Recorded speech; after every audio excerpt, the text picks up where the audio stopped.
میں نے خود دیکھا، میں نے خود سنا. ایک ٹی وی کا پروگرام ہو رہا تھا اور مختلف جسے کہتے ہیں نا جینیس ٹائپ کے لوگ بٹھائے ہوئے تھے اپنے اعتبار سے مختلف فیلڈز کے، اور بحث یہ ہو رہی تھی کہ اسلام جو اتنی تیزی سے ترقی کر رہا ہے، زمانہ اسلام کیا اس کے ساتھ چل رہا ہے، اس کا جواب دے رہا ہے اسلام؟ یہ موضوع تھا. اور گفتگو کرنے والوں میں ڈاکٹر اسرار احمد بھی موجود تھے،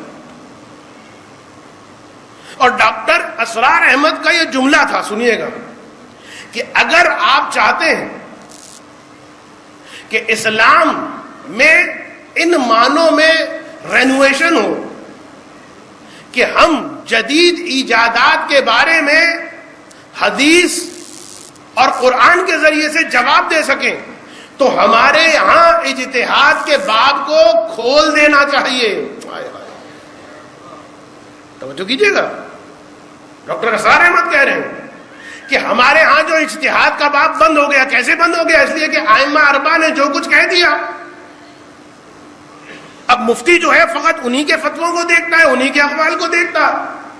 بھائی میں اور واضح کر دوں، مثلا اگر آپ میں سے کوئی توضیح المسائل کو یاد کر لے اور تیر مارا تحریر الوسیلہ یا منہاج الصالحین یا عروۃ الوثقیٰ کو یاد کر لے تو اس نے صرف مسائل یاد کیے، مجتہد نہیں ہے. اسی طریقے سے ائمہ اربعہ کی جو کتابیں ہیں فتاویٰ کی، اگر کوئی وہ یاد کر لے تو وہ استخراج نہیں کر رہا، وہ استنباط نہیں کر رہا، اس نے فقط مسائل یاد کیے ہیں. اسی لیے اگر ایک آدمی صرف توضیح المسائل پڑھنے والا ہے، اگر اس کے سامنے کوئی ایسا مسئلہ آ جائے جو توضیح المسائل کے اندر نہ ہو تو وہ چکرا جائے گا. لیکن جس نے توضیح المسائل لکھی ہے، اگر مجتہد سے پوچھا جائے تو وہ بتا دے گا، اس لیے کہ مجتہد توضیح المسائل یاد نہیں کرتا.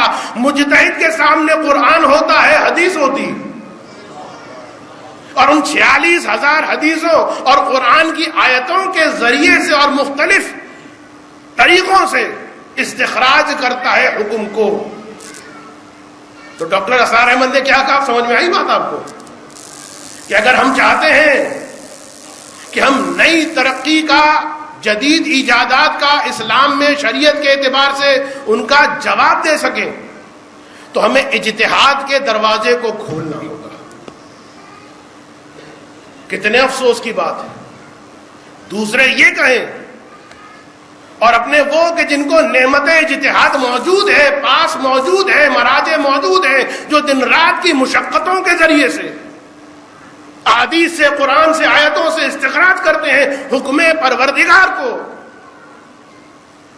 5 سال میں، 10 سال میں، 15 سال میں، 20 سال میں اطمینان رکھیے مجتہد نہیں بن سکتا. آج کے زمانے میں شاید علامہ حلی کے زمانے میں بن سکتا ہو. اس کی بھی وجہ آپ کہیں گے مولانا ہمیں پتا ہے، کہنے کی ضرورت نہیں ہے. آپ کہیں گے پھر آئندہ صحیح. ہاں پھر آئندہ ہی صحیح، اس لیے کہ ڈیٹیل آ جائے گی، بات ختم ہو جائے گی، وقت ویسے ہی ختم ہو گیا.